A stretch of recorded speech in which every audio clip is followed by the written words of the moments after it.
Good afternoon. I am Patricia Licuanan.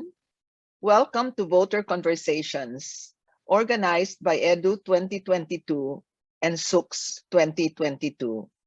We are an informal network of private and public colleges and universities that convened to work on voter registration and education on campuses. During the voter registration period, we focused our efforts particularly on first-time voters among students to enable them to register and to vote in the coming national elections.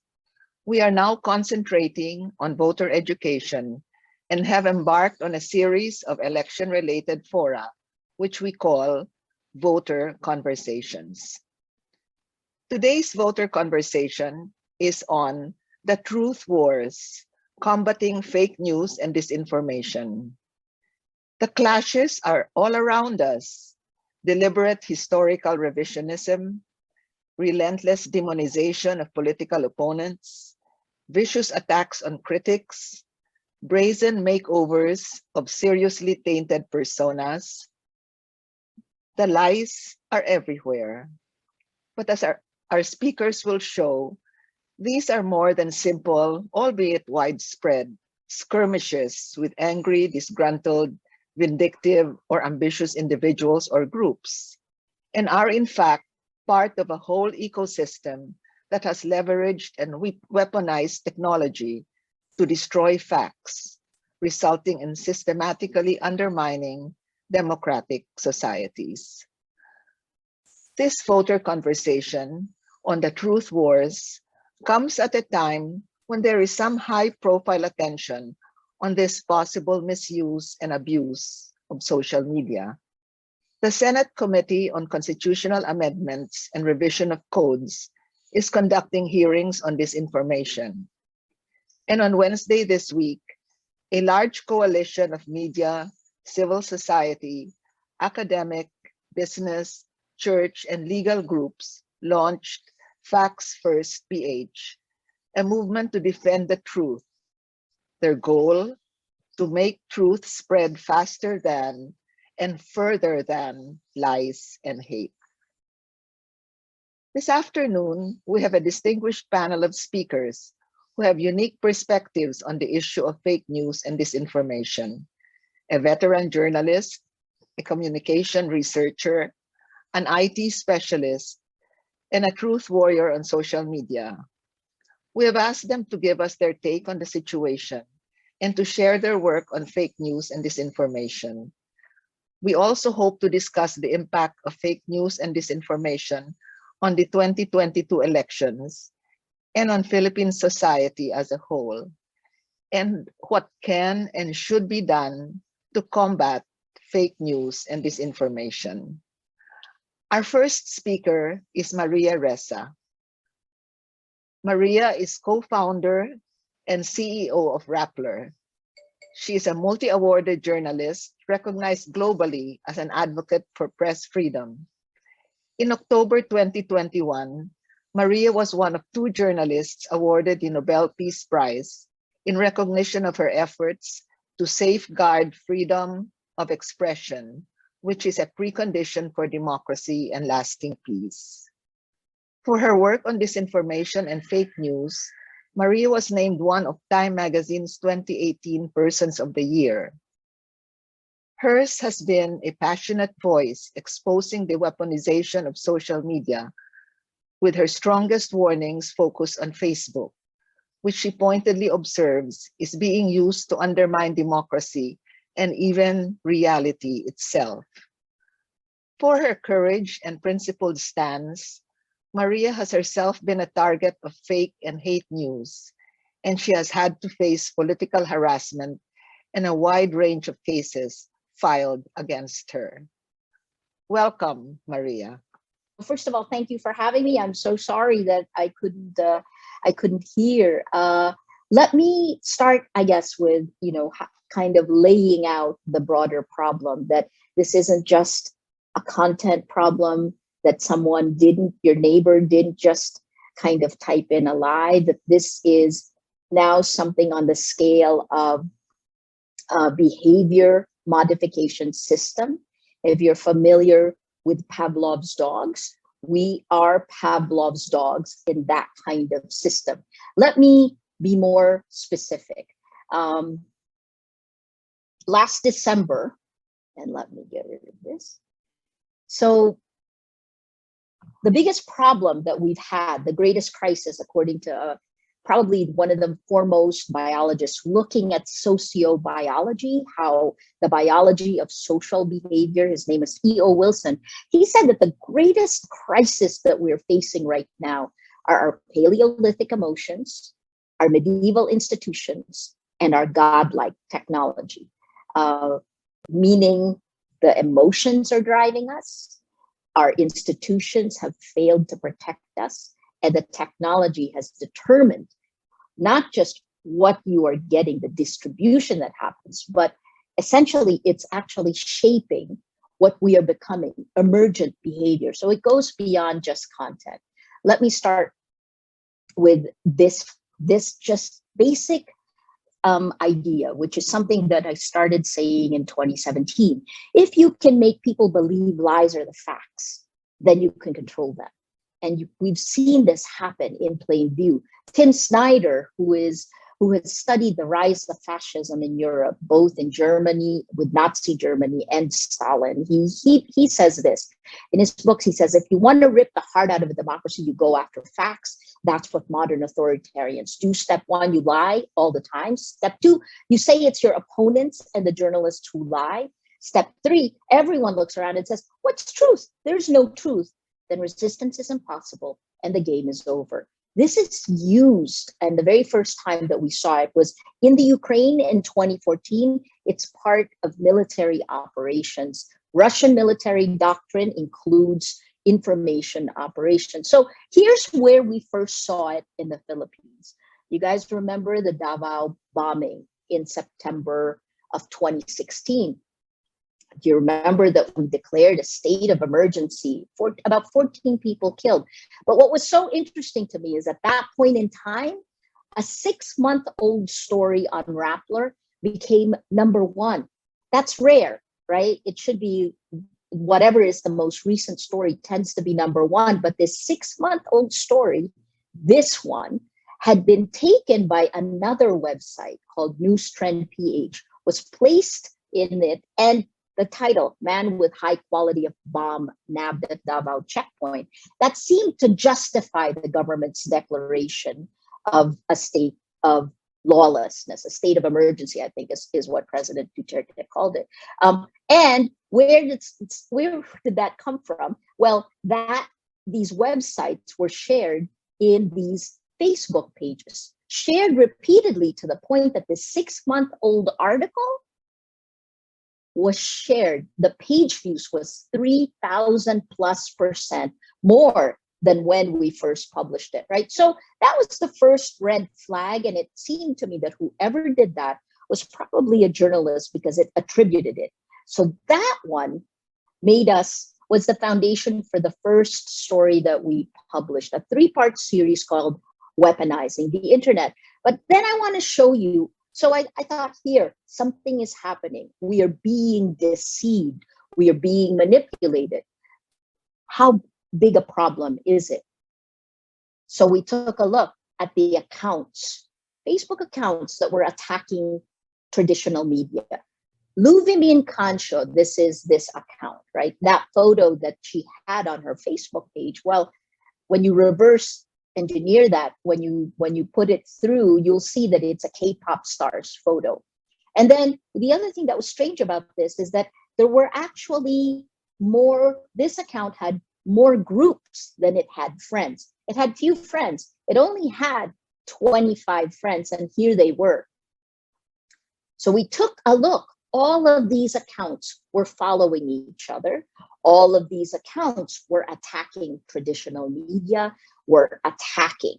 And we then took on this Excel sheet, you can see every single vertical column. We took every column and had someone verify it.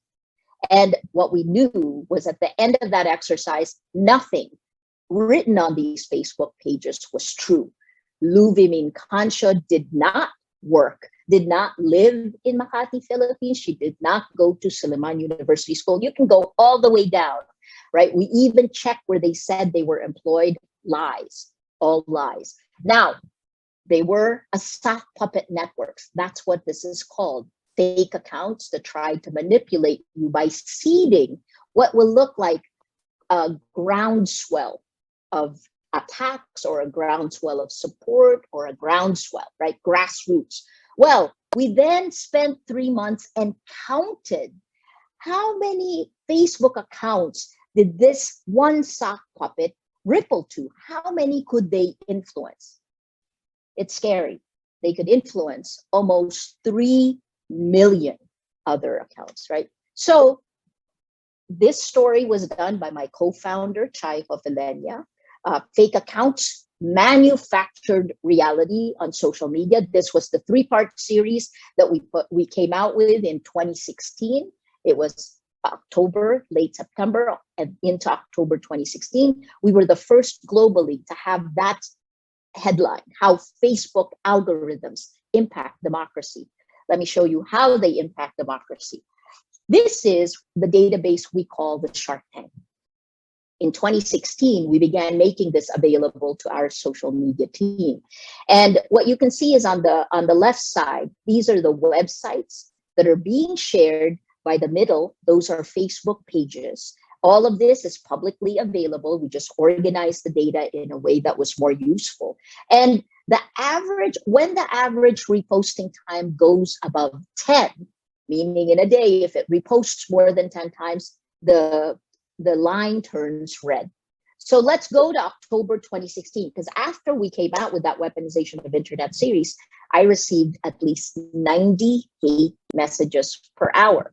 So here's what happened in October 2016, and I'll show you, we'll zoom into one account that has now been taken down by Facebook. Look at how red it became. This is Sally Matay, her account. So you can see the technique. We all know this by now, but you can see in the Duterte and Marcos Facebook pages, it's a cut and paste, mga ka-DDS. And it just ripples across. And this is the number of times and on which websites it comments, which sites, which groups it posts in, and you can see it, it unveils it. This helped our social media team determine which accounts are real and which are fake, right? This can actually let us see the kind of information operations. This is June 15th, 2020, the day of my conviction.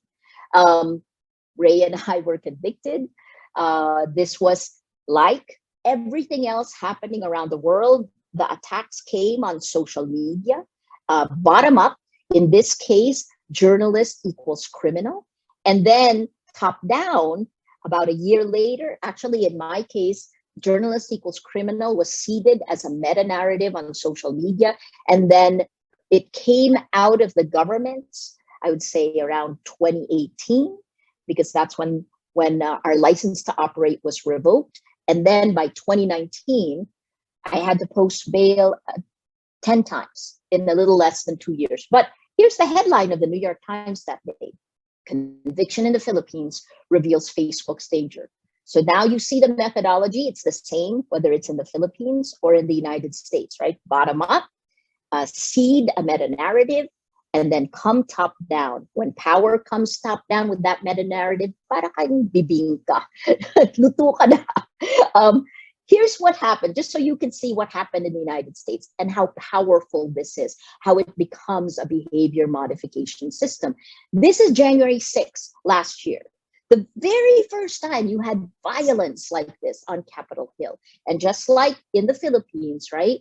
The meta-narrative of election fraud, Stop the Steal, was seeded a year earlier in August 2019 on RT, the old Russia Today, Russian disinformation, and then picked up and mainstreamed by Steve Bannon, who is one of the people behind the Cambridge Analytica scandal. Steve Bannon takes that and seeds it in closed Facebook pages. And then Fox News, Tucker Carlson, takes it, mainstreams it by near the end of September 2020. And then finally in October, you see QAnon, Q drop. This happened. Q has now been banned off the social media platforms, but this Q drop normalized it. And then finally, President Trump came top down, calling people out on the streets, saying that he had been cheated. So here you go, right? Violence comes out. It's beyond that. It attacks women more than men. Once it's called dog whistle when somebody triggers an attack. It's like a pile-on. And this was a UNESCO report done for World Press Freedom Day, along with the International Center for Journalists, Global Trends in Online Violence Against Women Journalists. In the Philippines, women are attacked at least 10 times more than men. These are some of their findings. 73% of women journalists experienced online abuse. 25% received threats of physical violence, like death threats. Yeah, I'm in the 25%. And 20% had been attacked or abused offline, meaning online violence translates to real world violence. Online violence is real world violence, right? What else did the study show? They took almost 500,000 social media attacks against me and they analyzed it. They showed that 60% of the online violence tried to tear down my credibility. 40% tried to tear down my spirit. I'm not that easy to tear down. But here are the triggers, right? Every time there's an award, every time Rappler came out with an investigative report, attack. I'll show you the most recent one in all of these. I want to show you what happened in 2018. So the circles are Facebook pages. The size of the circle is connected to eigenvector centrality. The larger the circle, the larger its power to spread, right? So think about it like this. Content is what you see, but it's the algorithmic amplification of, it's the amplification. It's how the machine chooses what to send to you, right? And that's determined by up top, the furthest upstream, our own data.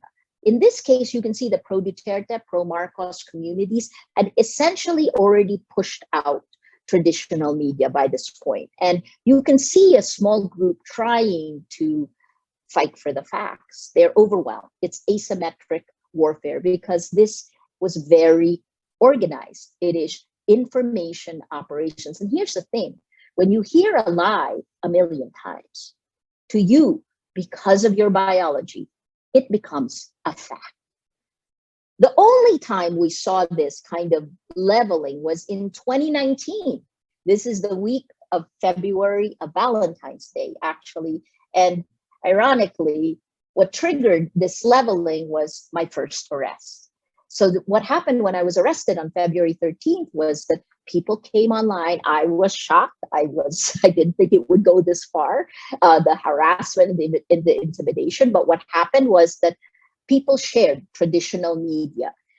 Unless you're part of the pro-Duterte, pro-Marcos clusters, they shared groups like Vov PH, which tears down. Right? You can kind of see that they were trying to replace traditional news, i.e. the facts, with their own.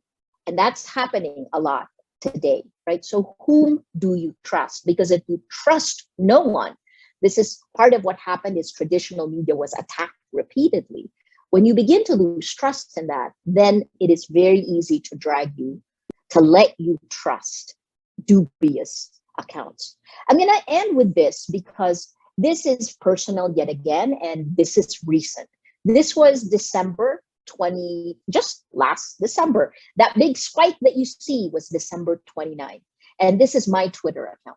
And the reason that spike happened was because I just reposted an account, retweeted. So this is on Twitter. I retweeted a University of the Philippines study on Bongbong Marcos's diploma and how they lobbied. So this was Vera Files and the University of the Philippines. And what they did immediately the day after was slam me, demand Rappler, I think they did several hashtags, hashtag shut Rappler down, hashtag Rappler fake news. But you see, that is an artificial uptick trend. And let me show you what that meant. So on December 29th, you can see that up trend, but we dug deeper. right? And so when we dug deeper, what we saw was that most of the accounts that were attacked were extremely new. Right after it was all formed, a lot of them formed around October, right after the candidacy. And then what we did is just to show, again, you're only showing data. These are facts. We took a look at both pro and anti-Marcos hashtags, because you can see again, when were they formed, right? And you can see that the gray one, which is anti-Marcos, the hashtag is hashtag disqualified Marcos. You can see that they certainly didn't have this spike, that huge spike that the red one, the pro Marcos, hashtag Laban Marcos, showed. So actually, for all of the social media platforms, you can see that what they do is to look at the behavior, right? If the behavior violates policy, that's when it happens. We did the story January 18th. It's clear it was a Marcos network, tries to freshly made accounts coming in. We showed some of these graphs in there. And then within a few days, this is what Twitter came back. Suspends over 300 accounts in the Marcos network. Information operations, astroturfing, this deceptive grassroots, right? It's astroturfing is like fake grass. You think it's real, but it's not. All of this is determined. That makes this behavior modification system that we have now. And I'll end with, what are we going to do, right? How can you protect the facts if this is a behavior modification system and the longer you stay on it, it's a very, very bad feedback loop? Because if you post something, say on Facebook, right? Machine learning comes in and creates a model of you that knows you better than you know yourself. And then AI comes in and organizes all of that and serves your most vulnerable moment to a message. To advertising, that's companies, that's the new advertising, which is a perpetual loop, or countries, which is this new propaganda, right? China and Russia, for example, have been shown to really attack and undermine the vaccines. So we have today, as of today, 103 days exactly before elections, before you go to the polls. If you don't have facts, how are you going to know whom to vote for? How are you going to know whom to believe, right? Social media is a thinking fast platform. The process of democracy, the process of journalism, the process of governance is a thinking slow, right? So this is what we've done, and this was launched just last week. It's called Facts First PH, hashtag Facts First PH. This is the battle for facts, and it is that Avengers Assemble moment. It starts with the facts at the bottom. Those are the coalition of fact-checking that moves to the mesh. It's civil society, NGOs, the church, business groups coming together. That all of that data will then be pushed up to research. Fatima is one of the groups that will be showing you some of that. And hopefully on a weekly basis, we will be able to show you how you are being manipulated. And finally, accountability. The lawyers are in the last layer. If you don't have facts, you can't have truth. You can't have rule of law. You can't have democracy. So please join us. Thank you. Thank you, Maria. Our second speaker is Fatima Gaul. She is assistant professor at the Department of Communication Research, College of Mass Communication, University of the Philippines. Her research centers on the mediation of platforms, algorithms, and digital technologies in the cultural production, politics, and public discourse. And she has published extensively in local and international journals. At present, she is co-lead of the Digital Public Pulse, a pioneering interdisciplinary big data research that examines the networks, conversations, and interactions of users online about or related to the 2022 Philippine general elections. Welcome, Fatima. Hi, everybody. It's so nice to see, so many people in the room. And I know, a lot of people actually registered and may not be able to enter a little bit later as we, cap the Zoom link. Let me just open my slides. And I think this is exactly my crowd because we're all from the academe, or at least most of us are from the academe, and we are educators here, right? All right. So I just want to check if we can see my slide. Sorry, I'm using two monitors. Okay, all right. I'm Fatima. I'm from UP Communication Research, and I am not Maria Ressa in terms of achievements in fighting disinformation through journalism, but I do hope I provide a distinct perspective on understanding this information with my own toolbox as a researcher. So whenever I talk about this information, I find it difficult to explain because on one hand, it's not new. Fake news has historically existed before the internet in the 19th century. But on the other hand, it's actually new in a sense that the forms this information take has evolved to become more normal and indiscernible to everything else we see online. In fact, it ceased to be categorically false or inauthentic, and it's more of everything in between. Anything that twists or bend the truth in order to manipulate people. This complex, convoluted, and emotionally charged discourse is making this information difficult to solve, and it's really a tall order for everybody, researchers, academe, media, etc. And as a researcher, my intuition really is to unpack this information and disentangle it using the tools I know, which is data, evidence, and research. And today, this is exactly what I want to share with you. The research I have, what I found, and I think ultimately what needs to be done to address this. I draw my findings from two research papers and one large research project I'm currently doing. So the first paper analyzes the network of Marcos historical revisionist actors on YouTube. The second paper is another network analysis, but now focusing on anti-media populism through the case of the ABS-CBN franchise denial issue. So for both papers, I worked with my co-author, Dr. Cheryl Ruth Soriano of DLSU. And in both instances, we collected video networks from relevant search keywords. For instance, for the Marcos research, we used the keyword Marcos history. And then for ABS shutdown, it's ABS shutdown. And we built this network of influencers, channels, pages that engage in this information and anti-democratic campaigns. Our current work is the big data research mentioned by Tati earlier under the Philippine Media Monitoring Laboratory of the University of the Philippines, Diliman, Department of Communication Research. And we call this project Digital Public Pulse.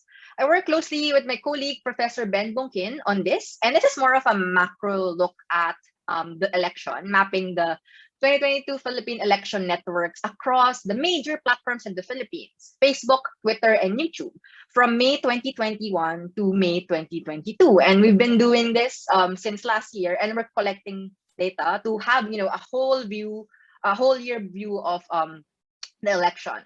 And this particular project focuses on the election, of course, but we are able to identify some indicators of how this information operation is shaping election conversation online, and ultimately how it influences voters' perception and preference for particular candidates and issues.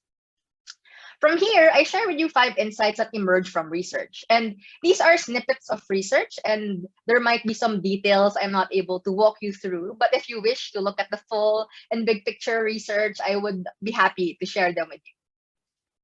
All right. So when you think about this information, we often think about the content and judge its facticity or falsity based on what it says. What we find in our research is that it is equally important to evaluate who is the message from.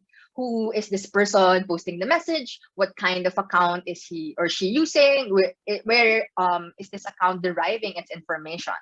Because more often than not, the information about these accounts we see online gives us a clue if they might be part of this information operations. In our digital public pulse research on YouTube, we find that some of the most recommended channels about the elections are those who brand themselves as news, but upon closer inspection, they're not news channels at all. Here we see Banat News TV and Just in Balita racking millions of views and hundreds and thousands of subscribers. But if you look closely in their thumbnails labeled latest news here, the content of the video is in fact partisan content, pushing for a particular political agenda, attacking other presidentiables, and exaggerating narratives about their campaign's popularity, and etc.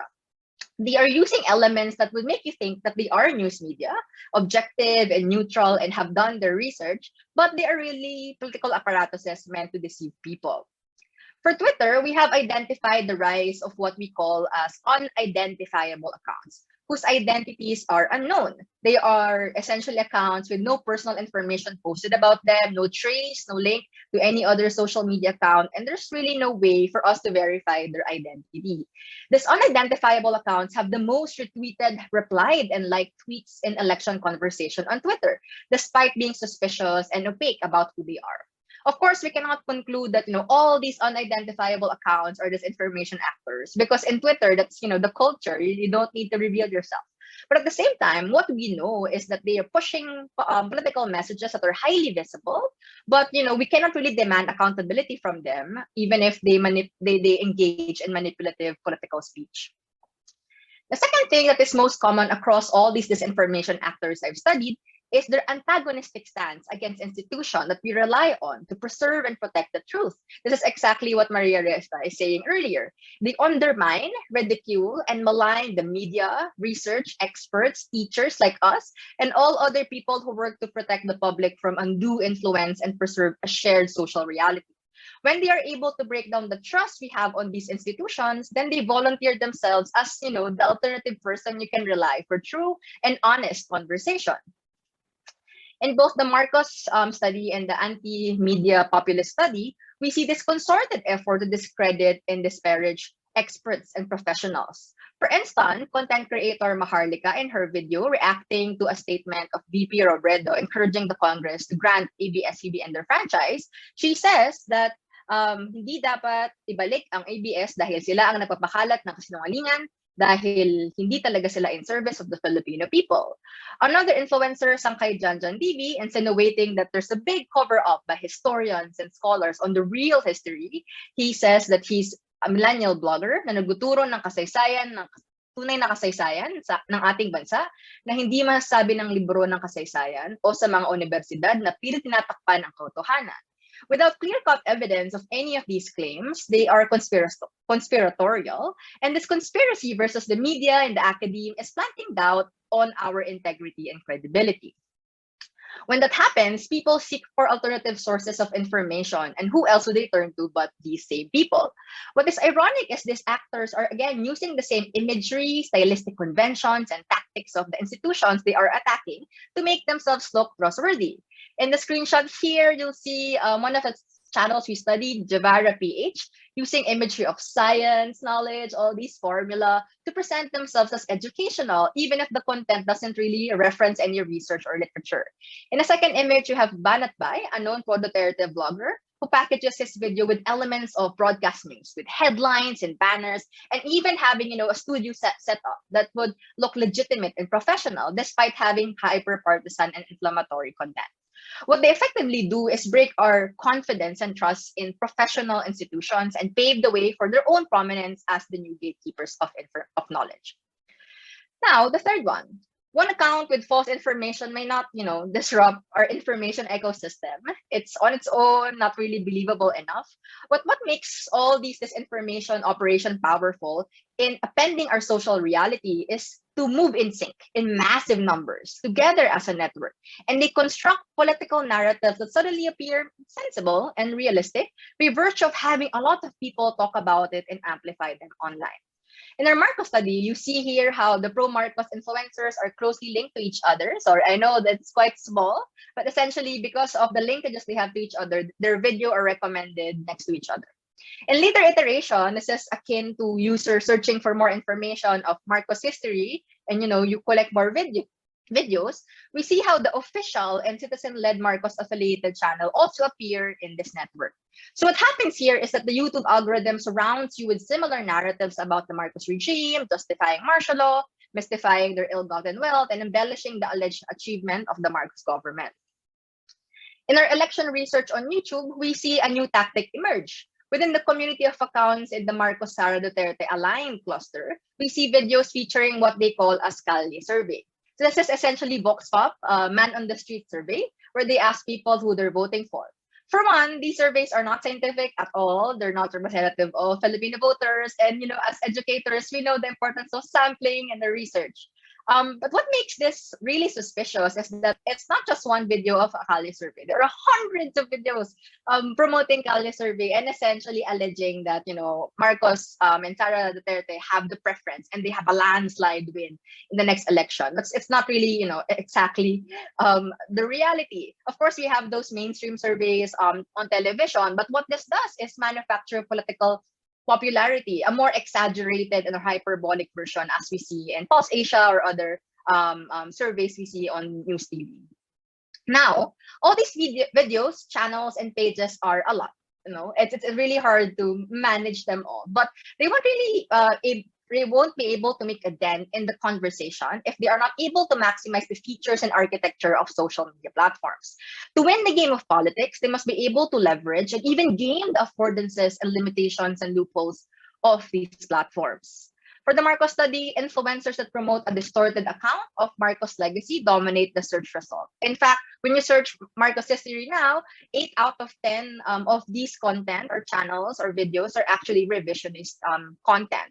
And even if the topic at hand is history and who's the authority there, it's historians, it's teachers, they're able to infiltrate that space and eventually take over the list. They do this by using clickbait or controversial headlines like untold history or hidden truth. They tag their content in keywords that pertain to popular keywords like Duterte or even bloggers like Will Dasovich, but the content isn't really about that. So there's that, gaming that's happening. And they categorize their content as news or educational, even if it's clearly not. Because they rank high in our search results, regular users would be, believe that they are credible sources of historical knowledge because that's how we trust, these search engines and whatnot.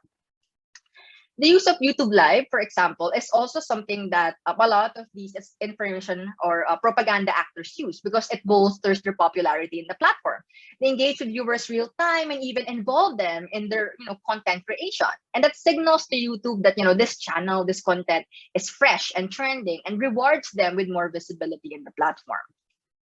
Now, on to my last point, while all of these efforts engage in one form of disinformation or another, I think it is important to be cognizant that calling them disinformation operation alone undercuts the real damage they inflict on society. Disinformation scholar Maria Ressa argue that disinformation we see online may not be disinformation anymore at all, but it's a form of amplified propaganda.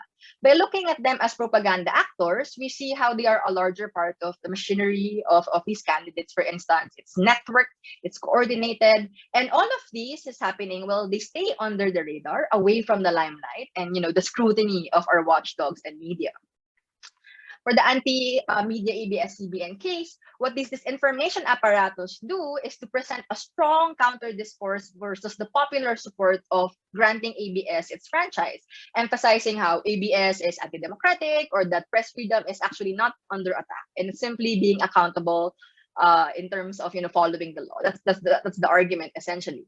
So when I see all these counter discourse, I feel antagonistic versus ABS-CBN, and I feel similarly against other media outlet that are against the administration, for instance, because it seeds doubt and manufactures public opinion as if it is the majority opinion of the Filipino people. Definitely, we can say because it's not statistically sound. For our election research on Facebook, we see another kind of propaganda, which normalizes incendiary, defamatory, and vulgar attacks against the presidentiables, civil society leaders, and even ordinary users. In our Facebook network here, the largest community would be Facebook accounts sharing content from news media and those that are aligned with Marcos, Duterte, and Go. And what they do is primarily launch these ad hominem or abusive campaigns against whoever goes against them. They use crude language like epal, pardon my language, gago, bulok, mandaraya, all these as a political strategy. And this is quite unproductive, especially in the election season, because it pushes people away to engaging with issue-based dialogue and deliberating the public interest in the face of the election. So All of these things is something I learned from research, but honestly, it's quite depressing and angering, especially sharing with you. I don't want, to dampen your spirits, but I won't, be leaving you feeling miserable, because I think there are things that we can do, tangible things that we can engage to address this. And here are 5 lessons I think that I can share with students, educators, and university administrators on what they can do to be at the center of the fight against this information. So the first one is really throwing away what you know about this information. It's important to be able to think about this information as a phenomena that you need evidence to be able to understand.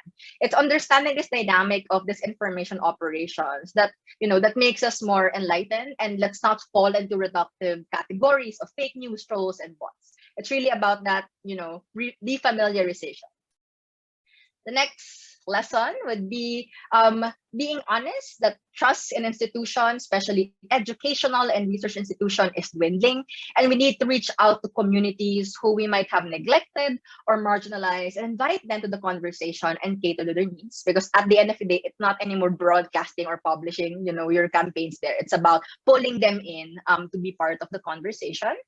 And as you know, the election landscape is quite noisy and crowded and very partisan in many respects.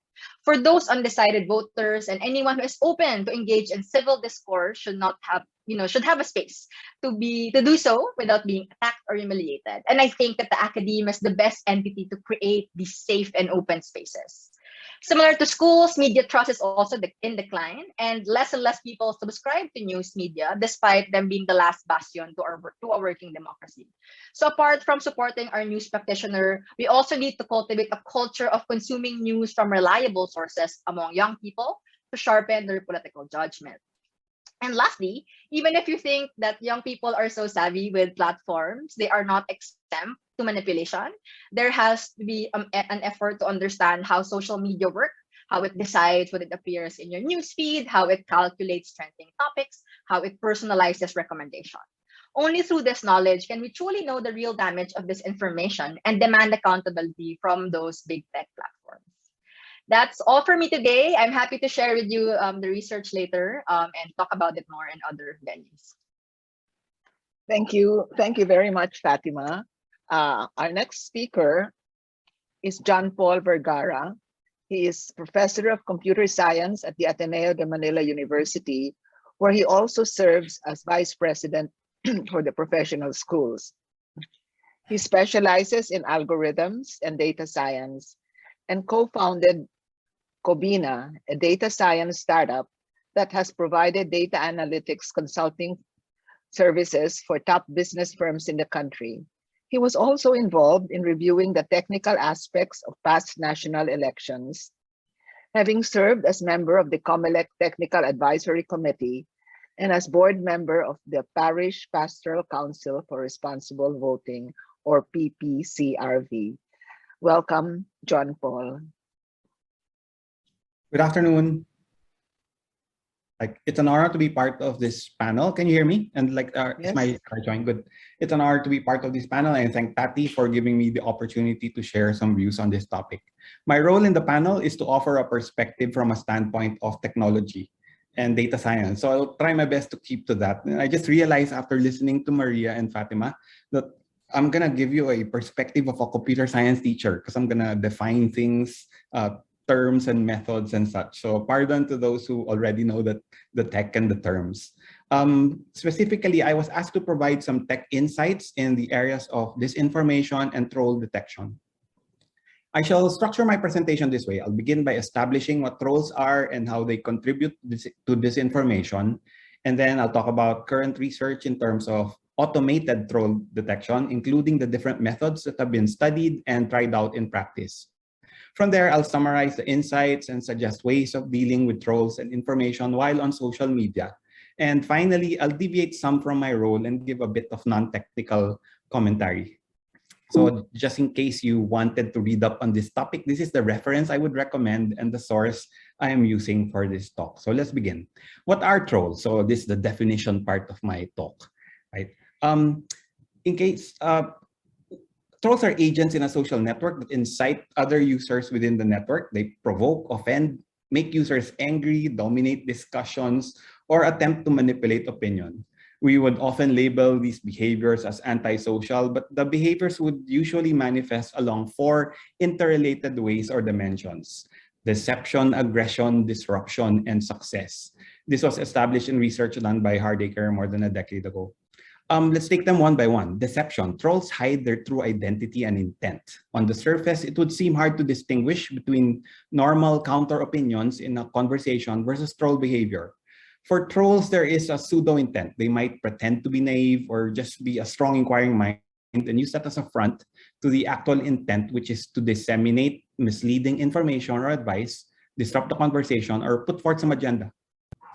There's also the element of aggression. Trolls generate conflict. That's their aim. They often use a provocative, annoying tone.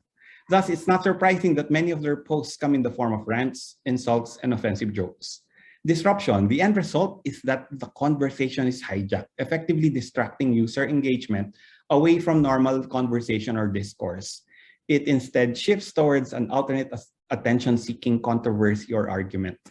Finally, success. A troll succeeds when many users actually take the bait and interact or argue, stemming from the troll's initial actions. And for paid trolls, that's what they're paid for: the likes, the clicks, the reactions, and the interaction. So that's why the most common advice is don't feed the troll. It's so relevant because we had a couple of trolls earlier in this Zoom room, right? So I'm glad that in the second time we ignored them na, right? So these four dimensions of troll behavior already give some insight on how one may manually determine, or how a system can actually determine whether a user is a troll or not. But before we delve into that, it's probably useful to understand the consequences of troll behavior, including the kind of damage that trolls can bring, which both Maria and Fatima already alluded to. At the individual user level, there is, of course, emotional distress. So that's a basic level. Especially if the user argues or retaliates or simply engages, but in the end, effectively feeding the troll. However, the consequence that would probably interest us the most would be when trolls are used to spread misinformation and manipulate opinion, even behavior. So you've probably heard of this already, and Maria mentioned it also. News of Russian troll farms influencing the 2016 elections in the US, sometimes implying associations with the Cambridge Analytica scandal. And this kind of activity is actually widespread. So many countries, including ours, of course, house these troll farms. But how exactly do trolls and disinformation come together?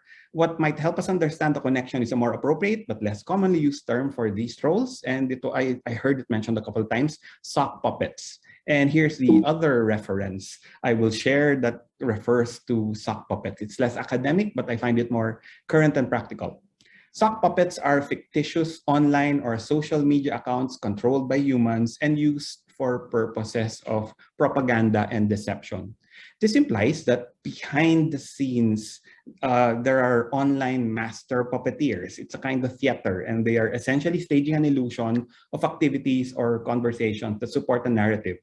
That's where the misinformation actually occurs, and that's when we start crying foul and say fake news. Right? So in the context of political discussions, as we've heard, the illusion would be maybe about a majority opinion with an intent of sidelining opposing positions. You will note that the same elements I indicated earlier would apply. There's obviously deception, but to make the theater engaging, there would be elements of aggression and disruption, resulting in success, which is increased engagement from its target audience. This then puts forward an intended propaganda, which in the electoral setting is to strengthen support for a candidate who is presumably paying for these troll farms. Of course, this would also involve smearing opposing candidates. And more modern disinformation campaigns, as Fatima talked about, they go as far as replicating grassroots activism, tackling divisive issues, just to sow division, and then increase engagement and support on maybe like one of the factions. And like from my perspective, how do we combat such shady activities? There's been some research, academic research, and to an extent, there's a lot that have been done already from the point of view of the tech platforms themselves to contain these activities. I show here statistics on deleted fake accounts of Facebook in the past 4 years. They are in the billions per quarter. Right? With that number, we can presume that many of these are automatically deleted. So there's like some high-tech computer science going on there. Here's some news on social media accounts being deleted or suspended. So that's good news. The flip side here, though, is it is likely that a good number of such accounts would persist and do damage, even for a short amount of time, enough to accomplish a propagandist's intended goals. Let's move on to troll or sock puppet detection methods. So artificial intelligence, or AI, as well as data science, plays a key role here. And in my world, there's an area called natural language processing, where you could automatically derive content or infer topics and even sentiment by analyzing text from social media posts. Like this very simple example of a short piece of text where a system concludes that it's short, it's about elections, and the one posting it seems angry. There's also machine learning, which generally pertains to methods where we train an automated model using past data. So it learns how to detect patterns, and in our context, classify or cluster accounts, distinguishing fake ones from authentic ones. The simplest example is something that Maria also showed. So you can check for content similarity. I'm sure you've seen something like this before. That's cut and paste lang. So identical posts with an exact script. They're actually very easy to spot, but actually they're more sophisticated AI methods that carry out textual content analysis on the posts and discussion threads. It measures topic relevance, sentiment, like I indicated earlier, even grammar and comprehension, because it has been shown, for example, that trolls are more likely to write in a less comprehensible manner when compared to normal users. In summary, the way AI is applied in this context is we obtain features from a post, like number of characters, keywords, extracted topic, sentiments, syntax, comprehension, what time the post happened, how it contrasts with other posts in the thread, etc. And then feed these into a training algorithm to separate troll posts from normal posts.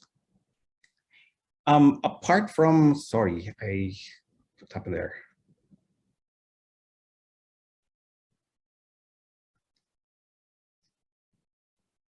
Apart from post and thread-based methods, we can also capture the user's profile and overall behavior. You start with straightforward data like where the user or account is coming from, using IP addresses of the devices used, the time the accounts were created, even the names of the accounts. Because troll farm accounts would likely come from a single place or similar places, be created around the same time, and need some system to generate random names. All those put together can reveal them. There's already significant detection success from this very simple method, like this recent one from Facebook, where a troll army from China, where Facebook is actually banned, was trying to influence the political scene in Hong Kong during the protests there. In fact, you could include analyses of the relationships of the suspected sock puppet within the online community it is part of, and then you derive social subgraphs, shown again by both Maria and Fatima. You could come up with something like this. It turns out that, of course, obviously sock puppet accounts, particularly those that are automated, robots or automated agents, they tend to form cliques, and you identify one, then you can catch a lot more. And then there are even more sophisticated methods. You could capture the overall attitude of a user over time through their posts, check who they interact with, find patterns and similarities with the interactions. If they're in a subgroup with a moderator, you can track moderator actions and check which users the moderators tend to warn or ban. You could even measure popularity, friends, followers, foes, etc. So machine learning is about extracting such features and checking how these features can help in categorizing the objects in question. Again, in our case, whether users are authentic or not. Moving a little more directly into the context of the 2022 elections, what now? What can we do? As participants in social media platforms exposed to all kinds of news and ad campaigns from different sources, can we rely on the social media platforms to take care of disallowing these fake accounts and the misinformation that are spread as a result? You will find that I think the obvious, unfortunate answer is no, partly because the automated methods I mentioned can only go so far, and partly because, let's face it, the platforms themselves are conflicted. Their business models are based on clicks and engagement, which unfortunately align with the trolls' goals. So even in the best case, where we give the platforms the benefit of the doubt to use their best judgment. And don't get me wrong, they do try to address this, as I've shown in examples earlier. They are bound to encounter gray areas, especially when it comes to fake news assessments. And these conflicts of interest will certainly get in the way.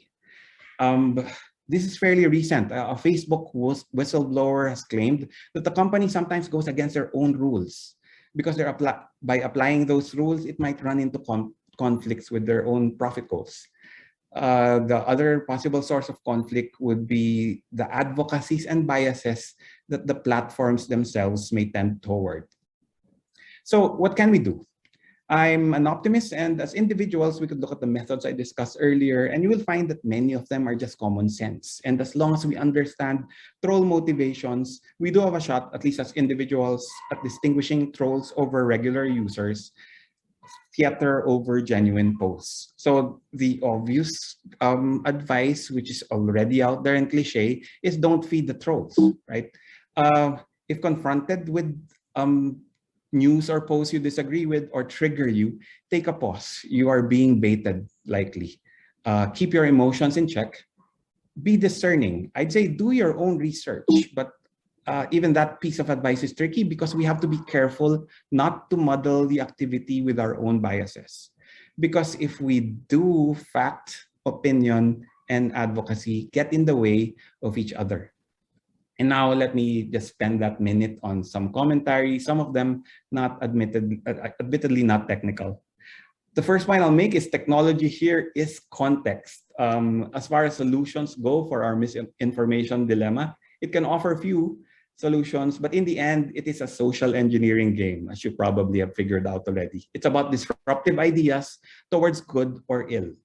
Best to keep your emotions in check and apply critical thinking as you deal with information. Second, dealing with truth can be tricky when advocacies and biases come into play. It is our own advocacies and biases that often trigger us when we are confronted with opposing positions, and we should be conscious of it for sure, not only because it can be taken advantage of, but sometimes because it leads to things like cherry picking, half-truths, and arrogance. While I was preparing for this talk, I had a thought experiment. Suppose we do have that perfect automated system where we could block lies and ensure only facts are posted in social media. That's indeed important, desirable, and even critical. Hashtag facts first PH. But I am sure it won't end there. Facts can still be twisted towards conclusions that align with advocacies and agenda. The setup can still enable tribalism, hive minds, shaming, suppression of opinion, etc. And then from there, division and hatred can still prevail, and some camps are better than others in dealing with that, and they like that to happen, in fact. Which brings me to my final point. Let us fight for facts and truth, but also for genuine, respectful discourse. I'm glad to see this as one of the lessons that Fatima mentioned. Universities, that's where universities can help. We're supposed to be venues for debate and dialogue and critical thinking. Universities should be places where opposing thoughts can flourish so we can end up with informed choices, nuanced positions, and consensus whenever possible. Let's fight for the truth, but also fight for the freedom and space for critical thinking and dialogue, which I think is just as important as we try to bridge what divides us as a nation. Let me end there and leave these references for those who are interested and want to take a screenshot. Thank you, and I hope the perspective I have presented as a computer science teacher helps. Thank you. Thank you very much, John Paul. Just to announce that I'm sure you must have noticed by now that we have disabled the chat box, basically because there was some not very respectful discourse on it. But we will turn it back on when we're ready with a Q&A. So our final speaker is Vicente Enteng Romano. Enteng is a retired IT and marketing entrepreneur and a former undersecretary of the Department of Tourism. An occasional preacher and an avid golfer, he is here as a political activist. He is the lead convener of the Black and White Movement, an advocacy group for good governance, which was formed at the height of the Hello Garci scandal. He is an active advocate against historical revisionism. and his Never Forget, Never Again video series has a large following on social media. Welcome, Enteng. Thank you, Tati, for inviting me to this very timely forum. Kasi malapit na yung eleksyon and we all know fake news and misinformation will have a big impact sa results ng election. So far, we've heard three different, very interesting perspectives from the first three speakers, no? A global perspective, a research perspective, and a technical perspective. So let me share my own voice to the conversation, and this time from the perspective of what I experienced in trying to fight yung fake news and historical revisionism in my own small way. So allow me to share my slides.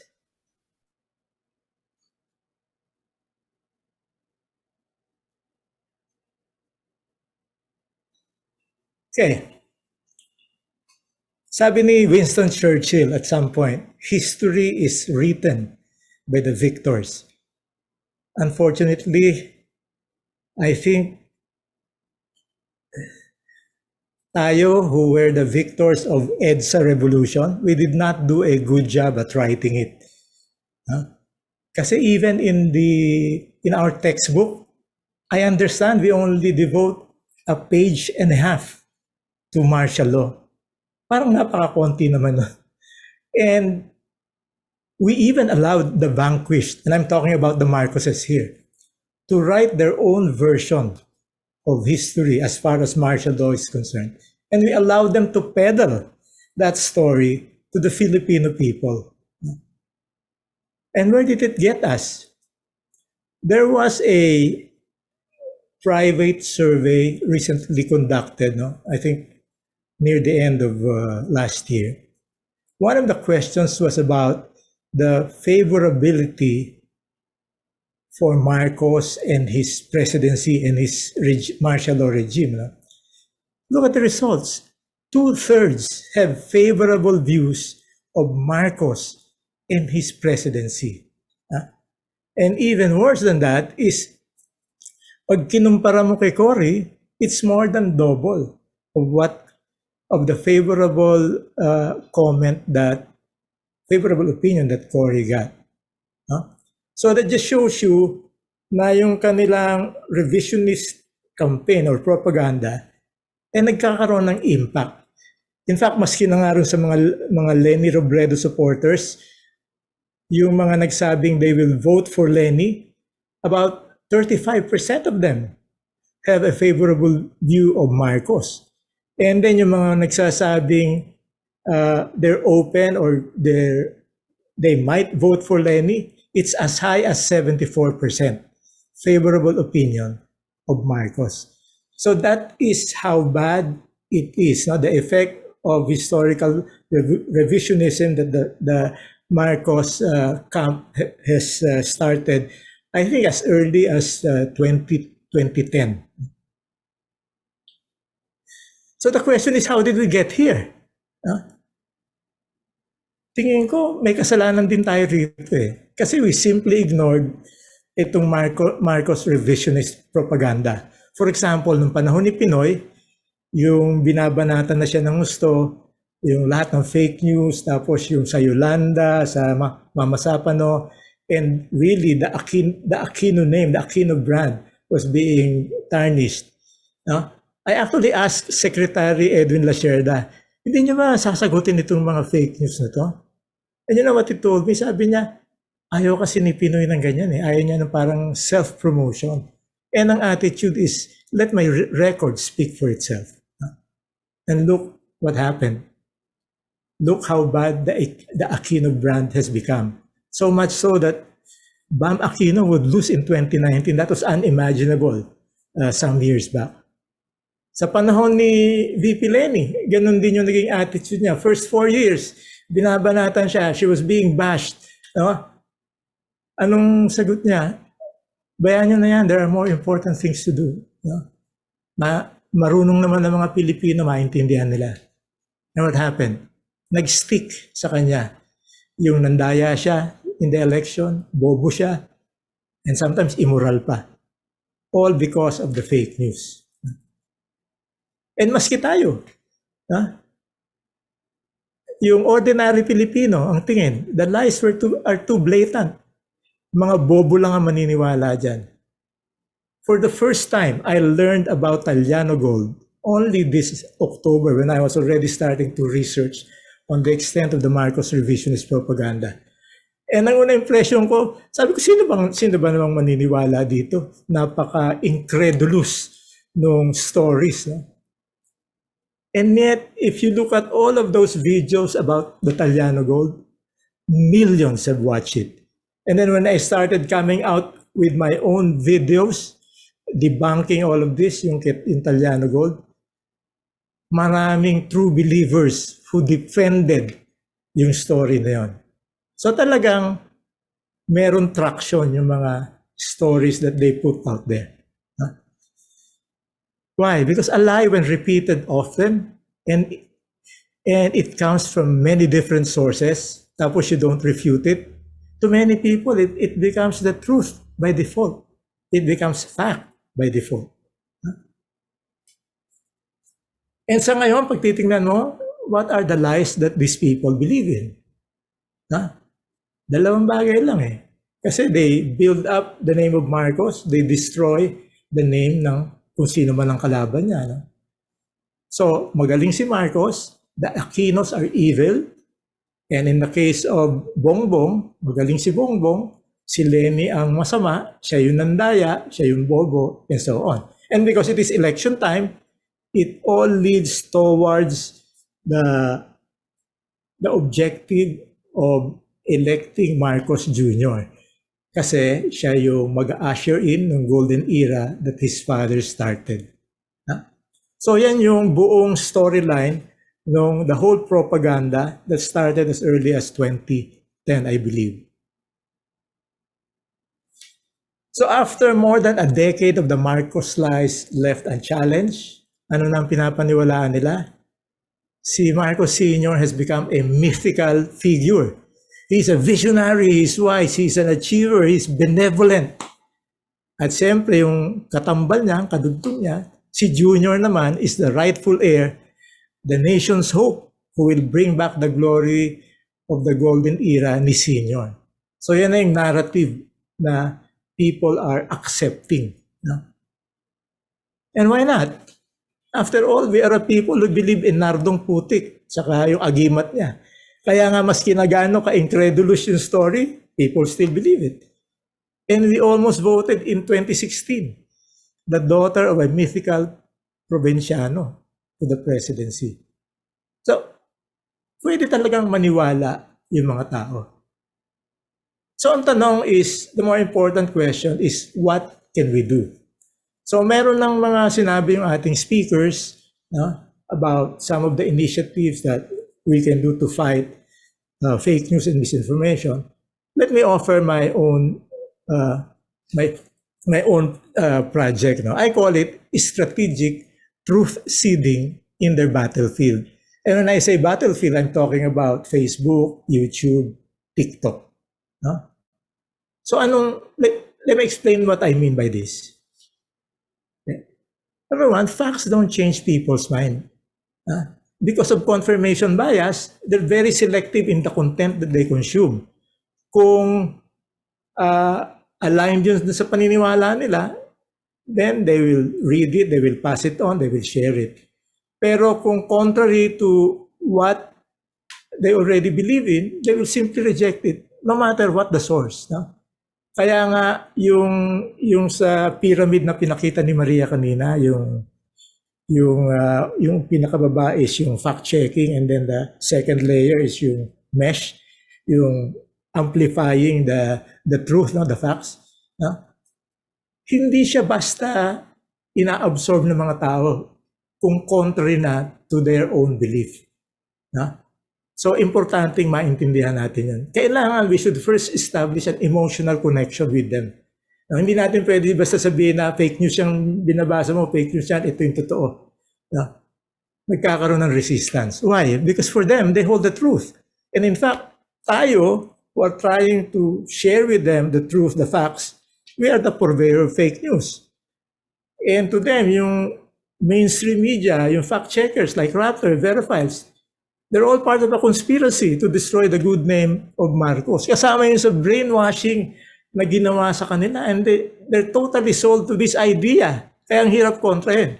So we cannot simply bombard them with links to fact checks or truthful counter-narratives.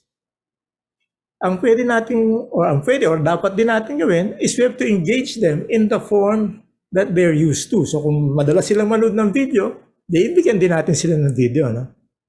So ito yung ginawa kong truth seeding project. Starting last November, I started putting out videos debunking certain components of the different narratives that you will find in YouTube and in Facebook. No? But you will also notice, pag tinignan mo yung mga thumbnails na ginagawa ko, it's similar to the thumbnails of the narratives that are out there. No? The idea is you get into the mix. No? So if there are maybe 10, 20 of these false narratives that are being shown in Facebook, sana makasama ka man lang yung isang truthful one, and then it begins to put doubt dun sa mga consumer ng different videos na to. Pag nakakita sila ng counter narrative. That was the whole point of this project.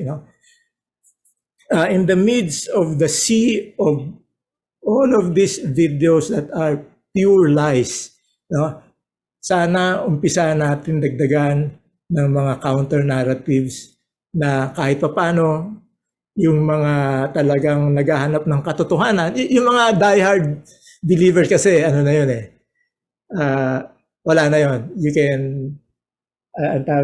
can give up on them. Pero meron pa rin dyan na nagsisearch ng katotohanan at pwede mo pang masway sa truth. So yan hopefully yan yung target itong truth seeding project that I started in November. Now, ang isang problema natin always is yung algorithm ng Facebook and YouTube is parang you're always talking to an echo chamber. For example, yung friends and followers ko and subscribers in YouTube, like-minded na So pag naglabas ako sa Facebook, sila yung unang nakakakita. Well, that's true. But you know what? What I tried to do here was, number one, I built the channel. Unang-una, I wanted to have enough views of the video. So, siyempre, binus ko din. I spent a little money promoting it. But once ma-establish mo yan, slowly yung channel nagbi-build up. And then once nag-umpisang mag-build up yung channel, then the algorithm of Facebook and YouTube starts working for you. What do I mean by that? So halimbawa, itong second to the last video that I posted, 5 days after posting it, sa Facebook, doon sa analytics niya, sabi 1.3 million ang reach. This is all organic now. So I'm not even boosting it yet. But what is more important is the blue line. So now, people are seeing it because of the recommendation of Facebook. It is no longer just the followers of my channel or even the shares of people who liked it. But maski si Facebook, siya na mismo yung nag-share nun to others. The same is true for YouTube. Sa YouTube, if you look at yung YouTube recommendations, yung mga first videos ko na nilabas when I started this, less than 2% yan But now, nasa 13% na siya because my channel is growing and nakikita ng YouTube na mukhang active content creator naman ako. So it's helping me, also make this content reach to a wider viewership. So, yun yung hope na habang tumatagal, marami ka ring nare-reach na hopefully, pag nakakita silang ganitong counter-narrative, it will help them make a good and a wise decision. For the long term, I think ito yung important role ng academe. I think we should really strengthen the martial law narrative and make it an important part of the curriculum. And I think this is especially true dun sa primary school especially. But also, I feel na marami kasing tao hindi marunong mag-navigate through the internet. Hindi nila malaman what is truthful and what is fake news. So I think we should really start helping, especially students, kasi sila yung madalas nagre-research, understand this. No, kanina maraming mga magandang points na na-share si Fatima at saka si John Paul. No? So even sa technology, maski na may understanding tayo, no, hindi naman ibig sabihin we become more discerning kaagad. So kailangan siguro ituro din natin. And also, I think, from a legislation point of view, pwede rin nating i-lobby to criminalize any attempt to distort the martial law narrative. No? It's being done in Germany. It's criminal to actually deny the Holocaust or to promote yung Nazi, no? In any form, whether online or offline. Why can't we do the same here? Of course, mahirap gawin yun kung manalo si Marcos. Pero kung any other president will win, I think we should start lobbying for that para naman mababawasan yung mga fake news na nakikita natin. Let me end with this. Si Joseph Goebbels, siya yung Minister of Propaganda ng Nazi Germany. This is a popular quote from him. Sabi niya, if you repeat a lie often enough, people will believe it and you will even come to believe it yourself. No? But he has a less known quote that is probably more relevant for us at this time. Sabi niya, there will come a day when all the lies will collapse under their own weight and the truth will triumph again. I think it's our role today to help accelerate that collapse. Thank you. Thank you. Thank you very much, Enteng. And thank you to all our four speakers. You truly complemented each other with your presentations.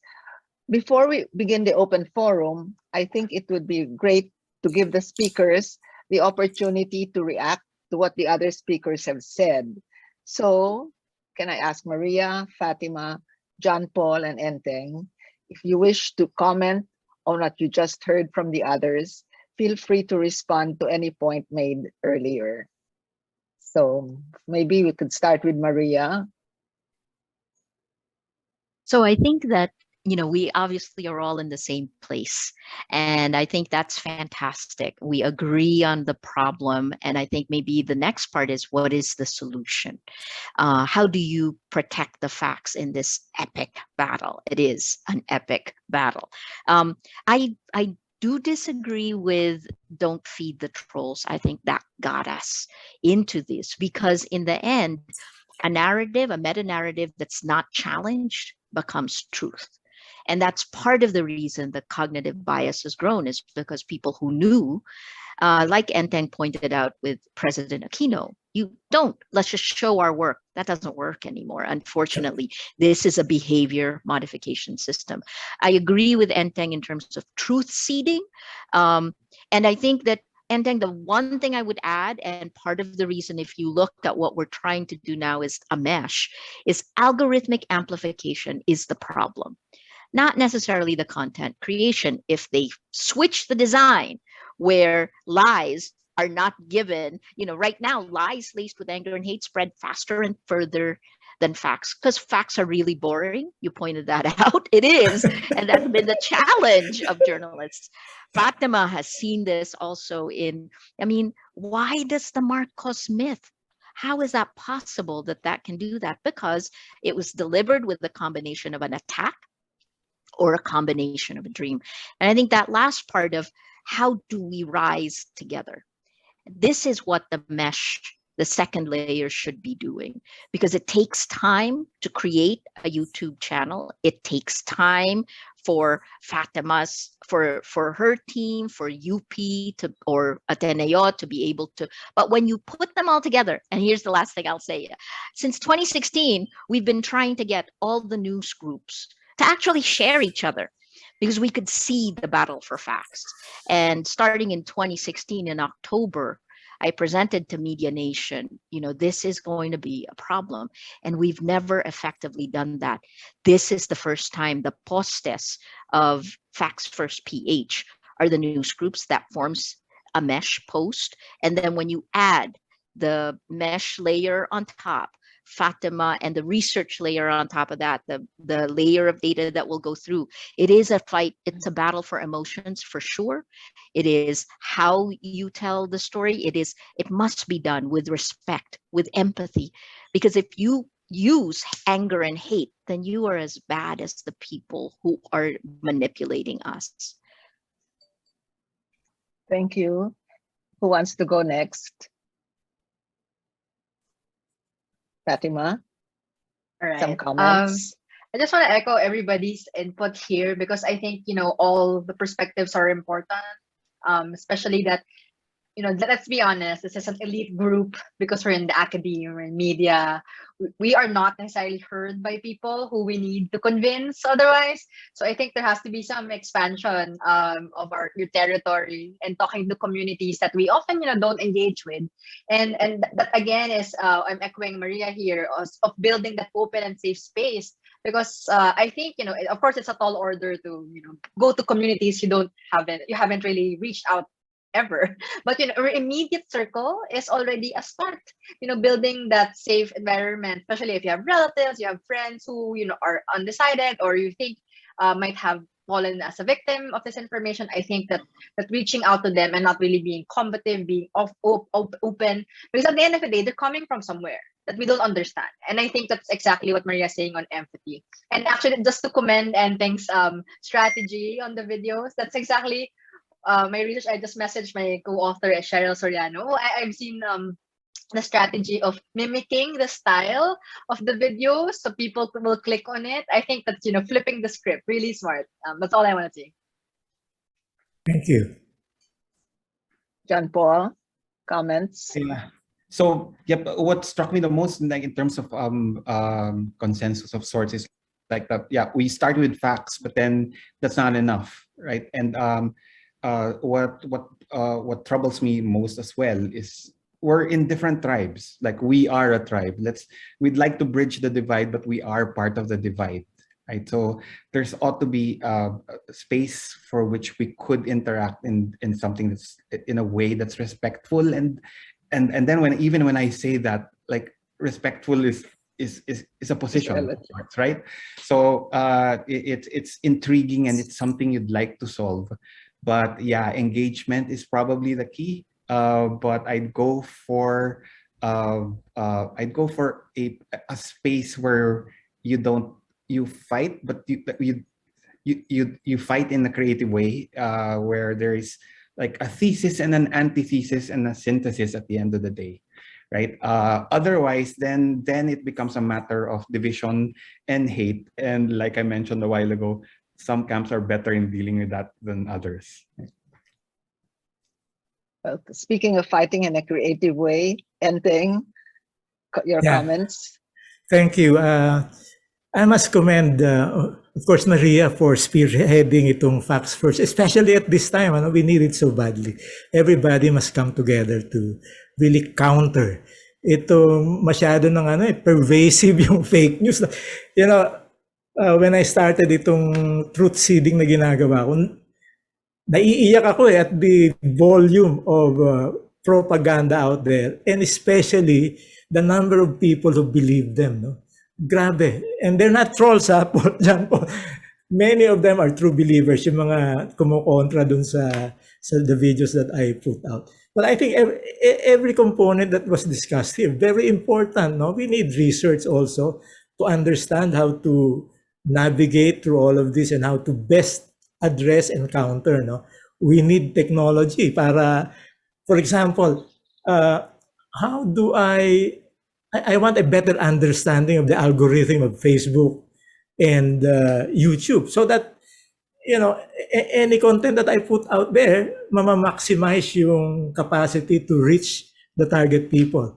I still don't have that, no. So tech people can, if they can contribute towards that, then we can all work together in fighting this difficult battle.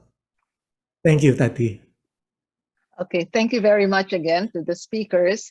We will open the chat box once more, but while the questions are coming in and the team is sorting out the chat box, I will call on some personalities that I recognized in the registration list to ask a question. So they're in the room. As I call you, please unmute yourself and turn on your video. Let me start with Dr. Jean Franco, a political analyst from the University of the Philippines. Jean, are you in the room? There you are. Yes, yes. Well, thank you for giving me this opportunity, and thank you to all the speakers. I learned a lot from you. Well, we all know that this information is very much gendered, and the goal is to, as Maria Ressa said a while ago, is to make women untrustworthy. Women in politics, maybe it may be formal or informal politics, no? Women in the public sphere in general, no? It makes women be perceived as dumb or immoral, actually, no? But this is not actually, but the ultimate goal is actually to further prevent women from being in the public sphere. But what bothers me is that people who respond to disinformation sometimes also engage in slut shaming and sexist remarks. So my sense is that it will be very difficult to launch resistance. For me, it's much easier to discern which is disinformation and which is the truth. But when you look at,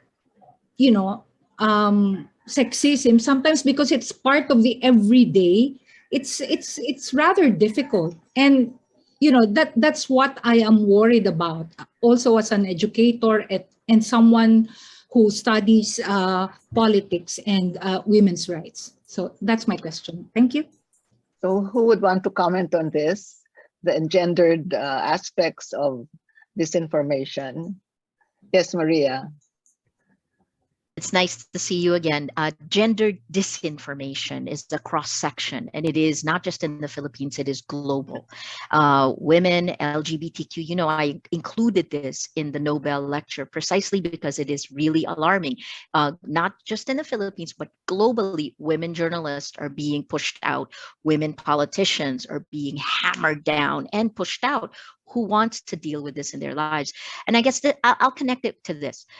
There's a question also about legislation. Enteng, you want to try to use YouTube. That time is gone. They're designed, sorry, not just YouTube. Social media platforms in general have weaponized the weaknesses of human biology. And that can't be allowed to happen. They have taken our personal experiences and they have organized it using technology to make tremendous amounts of money from that. But the system they have created is actually bringing out the worst of humanity. I tried to summarize it quickly in the Nobel lecture. I can send you more data. How do we fight this? Fight may be the wrong word because but look, this isn't something that we can do by just going online. Gina, actually, I think you know that, right? And we don't have to go into, imagine, when I was a reporter, I could spend an entire day in the poorest neighborhoods and they would be, my Tagalog, I would get the story I needed and understand their way of life, and I would see such generosity. This isn't the kind of world that's portrayed today, and that's actually wrong. So what we're seeing online is extremely distorted. It is then magnified by statistical surveys. So whatever you see is also mirrored to further defeat you. All right, so what do we do? It is person to person.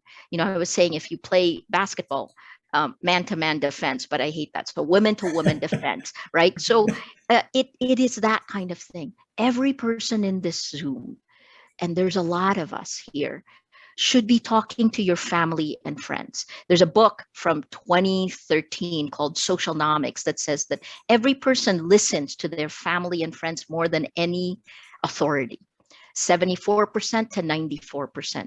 Start there, and then we bring the mesh together.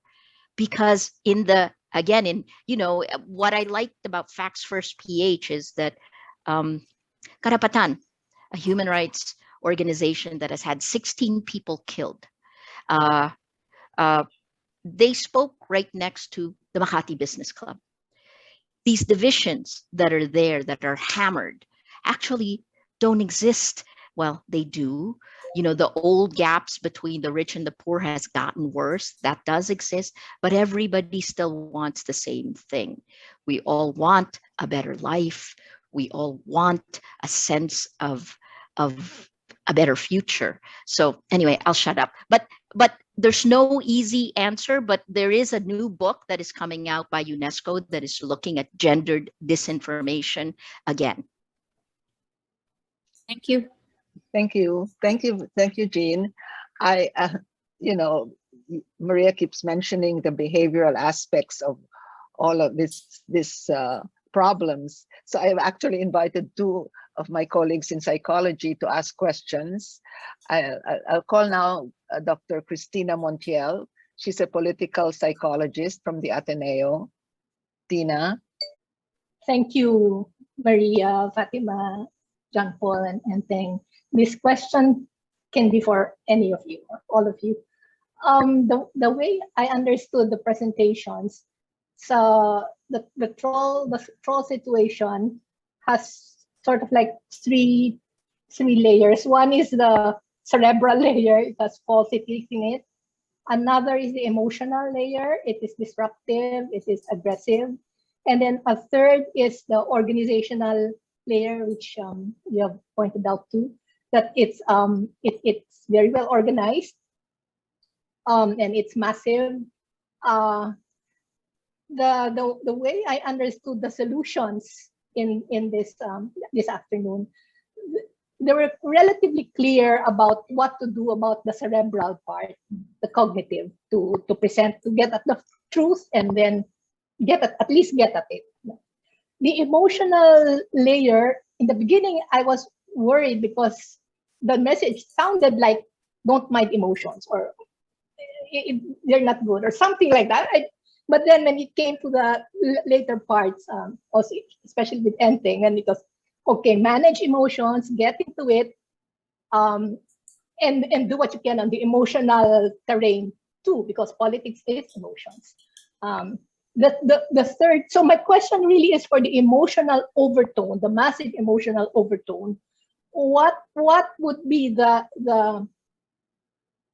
solution there? I heard some solutions offered: be respectful, be kind, whatever. So what would be the counter to disruptive and aggressive? So that's the first, the emotional question of massive emotions vis-a-vis the trolls. And then my second question is, in terms of the organizational operations, what could be the massive way of operating to counter the trolls? I think, Maria Ressa, you mentioned things like there's this mesh, and then there's this mesh, and then there's another mesh.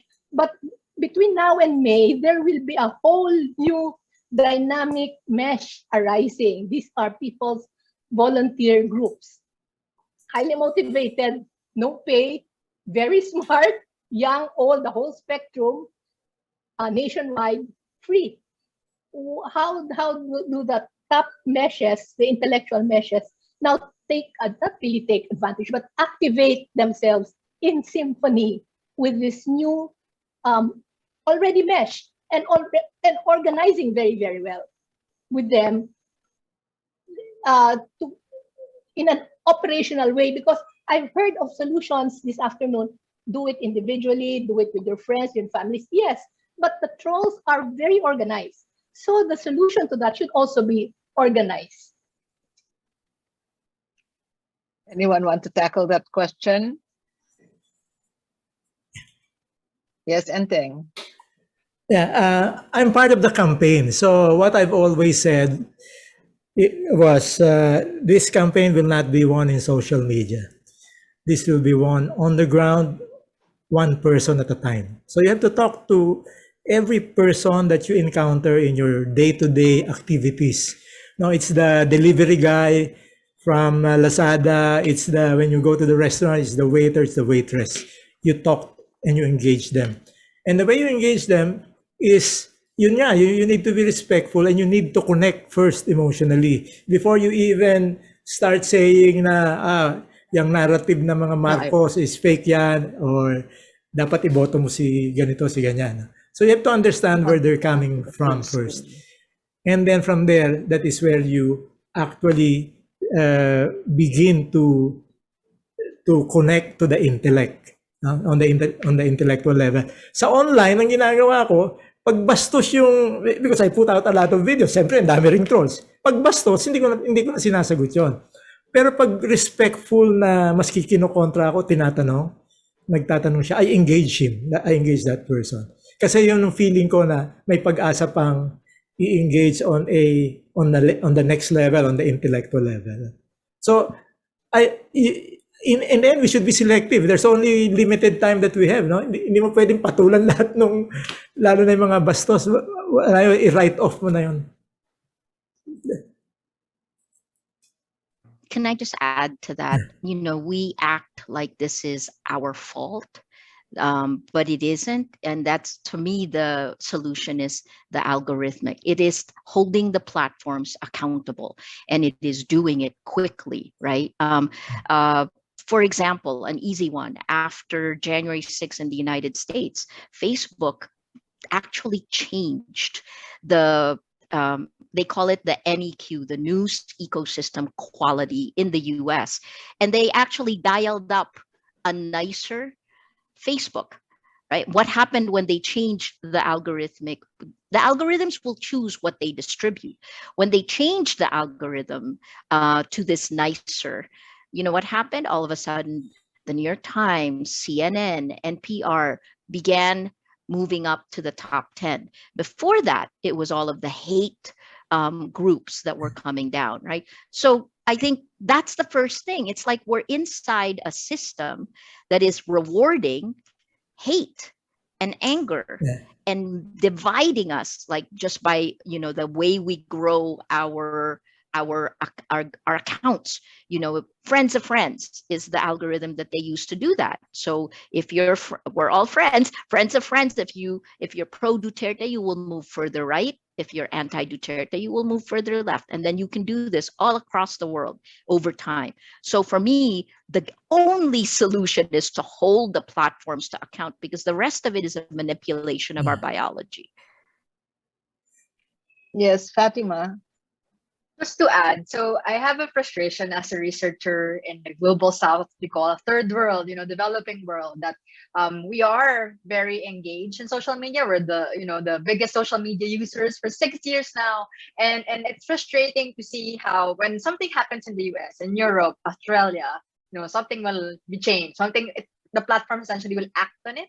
But us, the damage has been done, long-term repercussion, and they're still, not hearing us. And tayo lang naman ito. Of course, the platforms are already reaching out to us, and they want to hear the research. They want to hear, what they can do about it. But sometimes I feel it's tokenistic. Sometimes I feel it's just symbolic.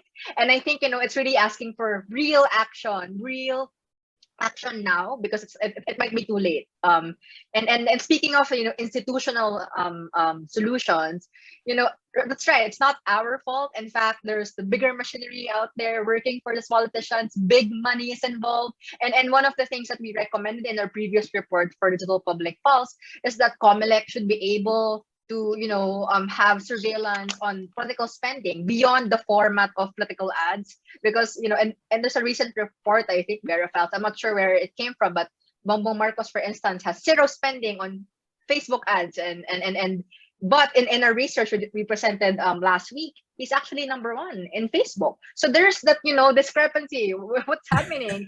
Is that all organic? I don't believe so. Even if there are some organic, definitely some are manufactured. So we need to be able to not only make the platforms accountable, comment accountable, the politicians accountable for all these underground, under the radar activities, because at the end of the day, tayo yung kawawa, and we have to ask for the the institutional, the structural problems to solve the issue.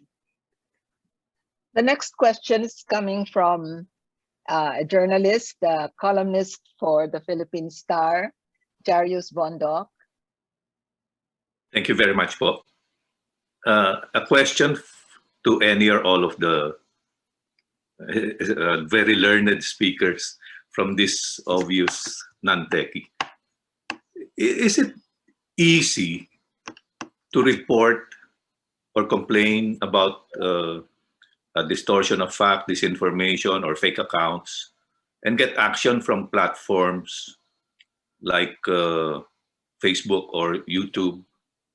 And therefore, by way of empowerment, easy as well to teach ordinary users to do it themselves, I mean, complain and report? Or is it better for ordinary users to rely, complain, report to fact checkers, although there are only a handful of them, dealing with thousands, probably millions of disinformers and fake accounts out there? I ask this from the perspective of mainstream media, because we always say from our side of the fence, it's so easy to write a letter to the editor. Thank you. All right. Maybe I could start. John Paul. Like, it is easy to report. I mean, the platforms have it. The action of the platform is the one that's not consistent, right? So they would respond, and sometimes it's human, sometimes it's algorithmic, but at the end they are still in control. So I would start with that it can be done. The fact checkers might be a route that you could take, but maybe Maria has a better take on that as well. The fact checking is Maria. a whack-a-mole. Sorry, Tati. I was just going to say the fact checking is a whack-a-mole game, and we do it because once we find the lie, we then look for the network that spreads the lies. So these networks of disinformation, that's how we found the Marcos networks. It's how we found the Duterte networks. I think that, look, I've spent most of my time in the last 5 years, 6 years now, really working on this because it was horrifying to me.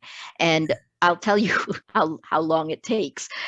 One policy that we asked for in 2016 finally happened at the end of last year, right? There were actions that were taken. There have been 4 takedowns on Facebook. They were backed by data, but the largest takedown we exposed 13 months before it was taken down. So, Jarius, you know this, it's like we're defenseless.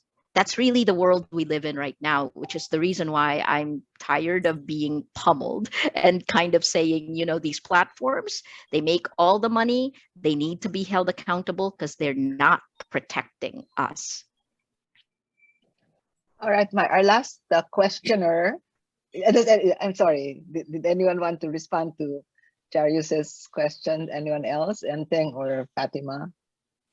I just want to add, I know, of course, people can always report, but it gets tiring also, and there's labor involved in that. I think ultimately, one of the recommendations we had in our presentations the past couple of weeks from Digital Public Pulse is that, as media practitioners, I think we need to rethink how we engage with audiences. It's not anymore just publishing content and that's it.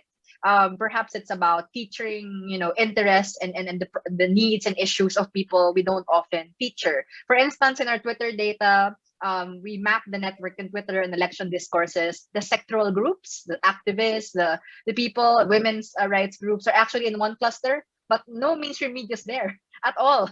So, there are people that's not being heard. And I think, it's one of the ways we reach out. It's not exactly fighting this information, but it's about diversifying, I guess, sources of information and what we see out there. Thank you. Yes, like John Paul said, madali mag-report because they have reporting mechanisms But the actions, yun ang problema. Inconsistent pati yung approach nila And I think if you really want some sites or accounts taken down, you really have to back it up with strong data na merong CIB talaga siya. Coordinated in authentic behavior. And you have to map out all of the interconnections of these different accounts. It's a lot of work. Thank you, Jarius. you. Our last guest questioner is another psychologist, my colleague, Dr. Hani Karandang, who is a clinical psychologist and psychotherapist. Oh, thank goodness I got it. This is my biggest problem. I'm so digitally challenged. So listening to all this brilliant talks, his name technically anyway. But I'd like to thank everyone because this forum, although very rarely we do it, gives us a sense of power and a sense of agency, that people are very serious as doing something. And I think it's so essential now because people are getting so disempowered and feeling a sense of helplessness. So I think this one forum is something we must, I think we need more time to even look at all the things that have been said. And my question is, how do we make all these messages heard by more people, especially people who are not academe, who are, what I'm saying, who are also like on the ground. That's one. So I think that's one of course, everybody's question, but I think there are some answers to it that were given. Like, for example, of course, there's a macro, the institutional solution, and there's the micro, which is the personal solution, which have both been given. No? I just want to highlight something that I think is essential in all the discussions, and that is the emotional connection. I think, how do we do more of the emotional connection, which is, I believe, the key to making people believe us, making people do what we want to do, convincing people, etc. Without the emotional connection, I think we can't get people to see what we want to say, to understand what we want to say, or to vote to what we want to, whom we want to vote for. So my question is, okay, there's behavior modification, and there's this engagement, emotional engagement. I think that's the key to how we get to all levels, including the CDE levels, is that emotional connection. We talked about it, we've had it here. Enteng, I think, kind of emphasized it. But the question, how do we get this emotional connection, heard or happen on a macro level? Thank you. Because, yes. Anyone want to try to answer that question? Yes, Fatima.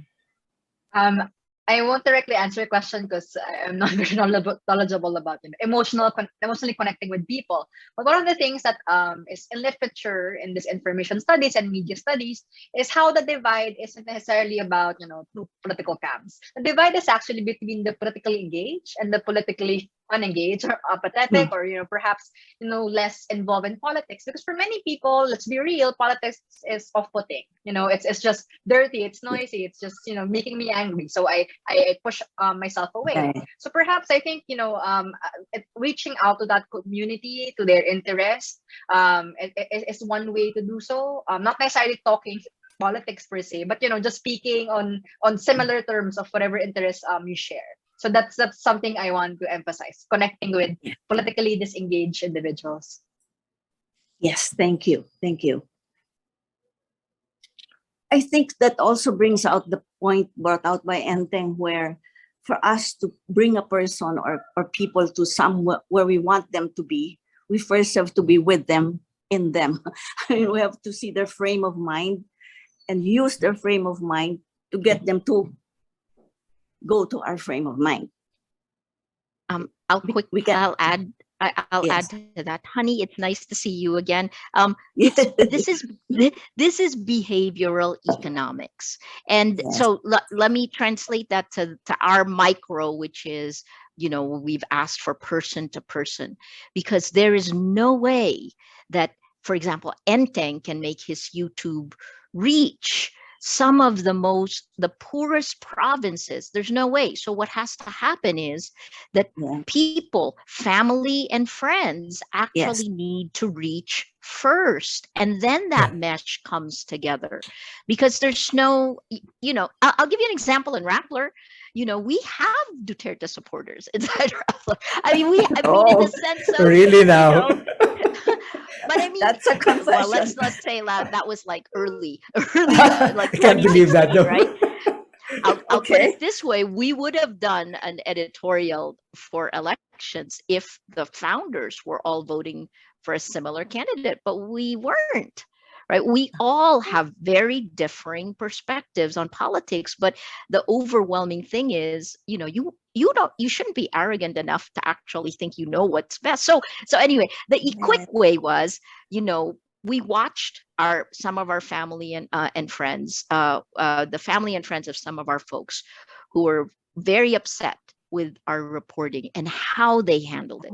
It must be done person to person, and it must be done fast. We only have, I'm going to correct, we only have 102 days left. So right now, if you are not talking to your family and friends and then connecting them to a bigger whole, you're not doing everything you can. Yeah. Thank you, Maria, because that's exactly what I've been doing. Every day I'm in pink. I have pink hair. And everywhere I go, the store or people who come here, it's all pink. I'm pink. And so I see that in a store that I went to, I bought some clothes. I mean, but there were 5 people who became Lenny because I was so obviously almost unashamedly pink. And you're so pink, Mom, even your hair is pink. What's that all about? But that's my strength. But I'm not, so I don't know how to do it on a larger scale. And I think you're telling me, you're answering my question, Maria, because I don't know how to do it on a larger scale where we do the YouTubes and we do the social media, because I think that's so, I mean, we see how important that is too. Anyway, that's just my own frustration or maybe question. Yeah, thank you very much, honey. Now we'll go to the chat box, which was disabled. Oh, I'm sorry. Go ahead. May I just add? Sure. I totally agree with Maria that really we should be on the ground or one-on-one.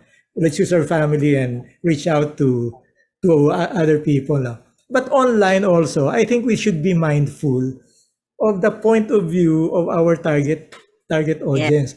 I'll give you an example. Yung merong, for example, na lumalabas na yung messaging, so it's the analogy of yung driver nagnakaw tapos hinire mo pa ulit yung anak, no? Of course, alam naman natin who that is referring to, no? Now, if you're targeting, for example, the D, economic class sector, that will not resonate. Unang-una, they don't have a driver. Diba? So, yung ganong klaseng analogy, ang framing galing dun sa gumawa ng message. But we should reverse it, no? Kung ako yung nasa receiving end, what kind of message will resonate to me? So, dapat ganun din tayo when we do messaging online. Yun lang. Thank you. Thank you. Sorry. We have to look at the chat box at this stage because we disabled it for a while. So Milet, do you have the questions from the chat box? This is Milet Tendera from the Ateneo helping out. Yes, good evening. There are several questions here. I thought I'd summarize the common questions into a single question for all the speakers in the panel. First is a question on fake news and disinformation. Do you think that it is time to call for an institutional action, such as legislation, regulation by the government, and participation of certain industries in controlling and protecting the public from fake news and disinformation? Okay, that was a whole cluster of questions. Not enough people asked. Yes, already have. Though globally, and even at the Philippine Senate, it's not enough. It's not going to be ready in time for elections. But globally, you have the EU with the Democracy Action Plan. I'll be testifying Tuesday for the European Parliament because this one is the most. Their legislation, the EU's draft, is significantly better, and it will pass by 2023, by the end of this year, which is not early enough for us. The US has Section 230. The cases have mounted from the attorney generals of different states against Facebook. Google is also facing some massive cases. Finally, UK actually has an online harms bill. And that's really interesting because it's not about CIB anymore, that real people trigger online harms, right? Jean talked about that a little bit. So yes, legislation is important because the platforms, it's like the sweatshops in the 19th century. They are making money at the expense of real people, harming real people. Another set of questions. I just wanted to ask, basically, Enteng, as a former PR person, the ad and PR industry is consistently identified as, being a major architect of disinformation. They're really used by the politicians and various groups. What kind of reform would be necessary for the industry? I think there should also be a check within the industry. Unfortunately, I don't think it can be government regulated, but as an institution, there should be self-regulation. Because it is basically the unregulatedness, I think, of this whole phenomenon that is allowing it to go haywire. And next questions, Millet. Yes, in relation to education, educating the public against disinformation and fake news. What is the role of the academe and other industries such as the IT industry, journalism, in educating people, especially students, the youth, with regard to political education, specifically martial law, history that is not, as Mr. Romano presented in his talk, is not part of the curriculum of basic ed.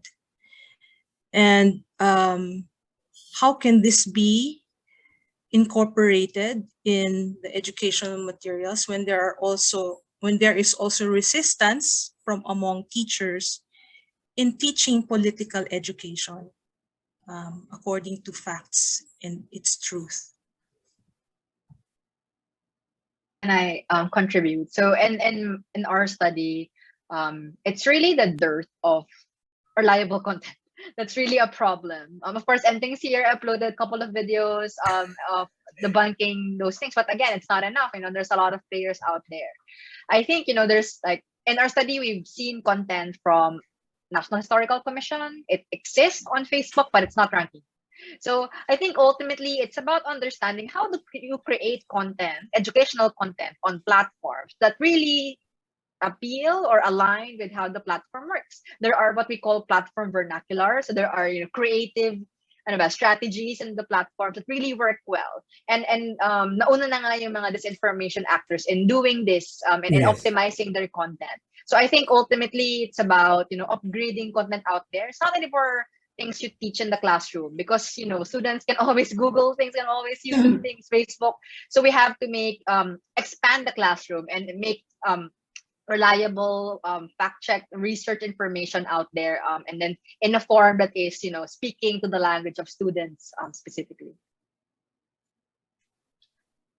I can add to that because I think in addition, I think we've gotten to a point where we're less. It's either timid or scared. We're more timid or scared. It's like we need to have more conversations, encourage conversation. So content can happen when there's actual stuff that, and when you're free to talk about things. And I think nowadays when there's less lakas ng loob, di ba? Parang to even get there, baka you might get judged, you might get so a free space to actually be able to say, hey, there's a little nuancing that should come into that particular point. People are a little shy, are more shy now to even talk about nuance, and I think that the encouraging conversation along those lines might do the trick. I would imagine that the first important step is to correct yung sa textbook sa primary school. Baka naman pwedeng, hindi ba DepEd lang ang gagawa niyan sa medyo i-rectify lang nila yung story dun sa martial law in the current textbooks. So I don't know how difficult or easy that is to do, but I think that should be the first step. Kasi sa grade school pa lang, unang-una hindi nila inabot yung martial law, tapos mababasa nila isa't kalahating pages lang. So pag nakakita sila ng video sa YouTube or TikTok, madaling paniwalaan, right? Kasi walang foundation eh. Yeah. There are a number of groups doing research on that systematically, and I hope that will lead to something. Yes, Maria, sorry. I was just going to say that FEU just came out with a study that looks at the way history has been presented. But again, almost all of this will not have any impact if the platforms, if the technology platforms continue to spread the lies. We just can't fight it because it works on the weaknesses of our biology. So that's part of, we have to push to stem that, and there needs to be protection. But I'm so sorry, I'm going to have to leave because I have a 6 o'clock meeting, but I just wanted to just say, please, oftentimes the disinformation, the attacks, plus the surveys will make you feel hopeless, that you can't have nothing else that you can do.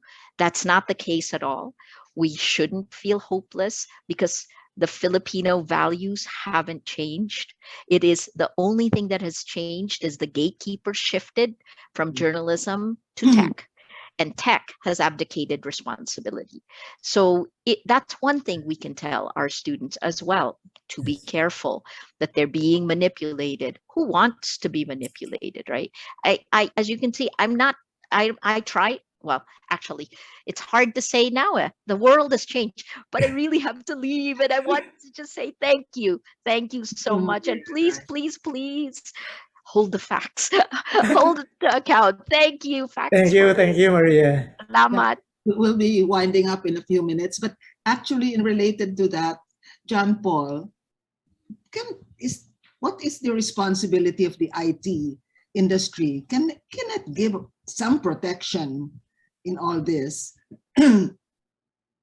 That's a tricky matter. So, like I said, the platforms have to be held accountable, as was mentioned, because they're motivated by profit. They're motivated by their own models, and they have no. Well, I can't say they have no values, no, but that's not their game, right? So that's not their So we have to navigate it. The regulations are a little tricky when you ask that question about whether you can. There's laws on what you can suppress. So I like the idea of like legislation on martial law, legislation on harm, but that can't go too far down to the level of you can't suppress, right? So suppression will bring you to harder places, right? So the point I'm trying to make is IT. It's not helpless, but the recognition of what IT can and cannot do is probably our best bet in terms of how to handle and navigate. Right? Are there more burning questions in the chat box? There's a question here from a young student, journalist. Media reporters and journalists are often associated with the term watchdogs of society. It takes a lot of courage to expose the truth in the recent events involving the Duterte administration. The administration showed the dangers brought upon by having such courage. So the question is, how can the so-called watchdogs of society or future watchdogs the students, new generation, who take an interest in the field of journalism, who wish to fulfill their role in exposing the truth in the recent events, but experience a tight leash on their necks. So maybe the communication researcher can tell us how you're in the field. So what do you think? First, I commend student that asked the question, because it is true. Since Maguindanao massacre, there's so much violence and attack against journalists, and if you're leading that profession, you know the dangers. And despite that, you still pursue this field. So I commend you for still being here, and and even being in this webinar to learn more about your field in the future. Actually, I don't know the answer. I think it starts with good media labor practices. It's really having those safeguards for journalists. In their contract, whenever they sign, there's clause there. We have legal protection for you if you are attacked with cyber libel laws, for instance. And I've heard a lot of stories from my batchmates about this. And then there are a lot of protections there. I think there's all in this pandemic, there are additional, compensation for the emergency. And I think, in journalism, it is an emergency. The journalists are under attack. So similarly, I think there should be those compensation as well. And maybe perhaps this is already known in the industry. Journalists don't earn a lot. They only earn so much, and I think there's a need to upgrade their compensation and salary, and even teachers too. I think we're all deserving of that, especially if the occupational hazard we are in today. I'm sorry, but I think we're really running out of time. I think in general, my takeaway is very mixed.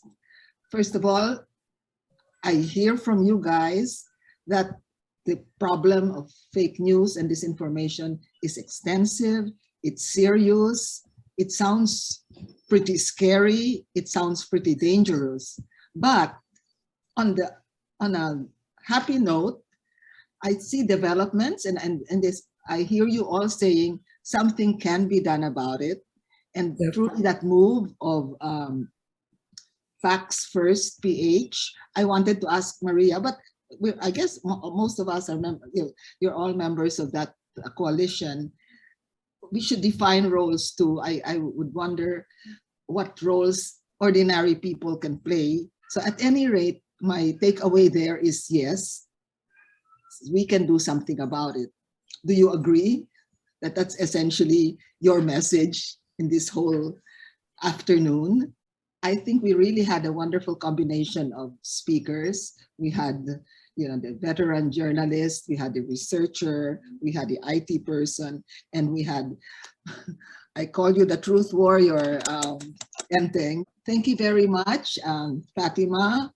Nice to have met you. Nice to see you again, John Paul and Enteng. And for everybody, please stay tuned to our next voter conversation. And everybody, remember, vote and vote wisely.